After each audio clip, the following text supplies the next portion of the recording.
Karimnagar smart city పనుల్లో జరిగిన అవకతవకలపై vigilance enquiry చేశామని, నివేదిక రాగానే కఠిన చర్యలు తీసుకుంటామని మంత్రి పొన్నం ప్రభాకర్ తెలియజేశారు. అదేవిధంగా నగరంలో నిర్మించిన పలు జంక్షన్లకు కావాలనే అంచనాలు పెంచి అవినీతికి పాల్పడ్డారని పొన్నం ప్రభాకర్ ఆరోపించారు. కరీంనగర్ కలెక్టరేట్లో వివిధ శాఖలపై పొన్నం ప్రభాకర్ సమీక్ష నిర్వహించారు. పనుల్లో పారదర్శకత పాటించకపోతే కాంట్రాక్టర్లను వదిలిపెట్టేది లేదు అని హెచ్చరించారు. త్వరలోనే కరీంనగర్ స్మార్ట్ సిటీ అవినీతి అక్రమాలపై చర్యలు తీసుకోబోతున్నామని తెలిపారు. విజిలెన్స్ ఎంక్వైరీ ఆల్రెడీ అవుతా ఉంది.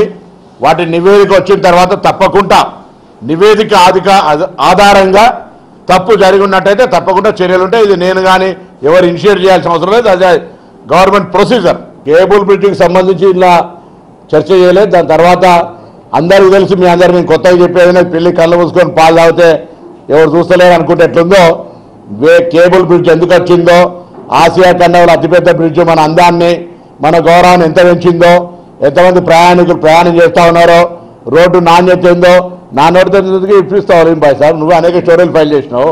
గతంలో జరిగినటువంటి పనులు కొంత ఫిర్యాదులు ఉన్నాయి.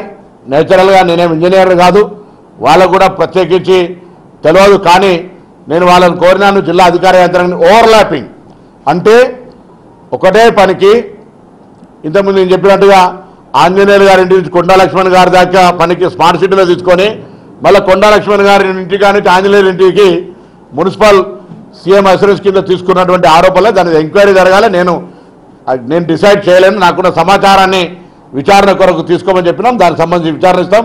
అటువంటి ఏమైనా అంశాలు ఉంటే కూడా దయచేసి అధికారుల దృష్టికి కానీ, ప్రజాస్వామికంగా ఉదాహరణకి ఈనాడు గాంధీ బొమ్మ గురించి రాసినారు.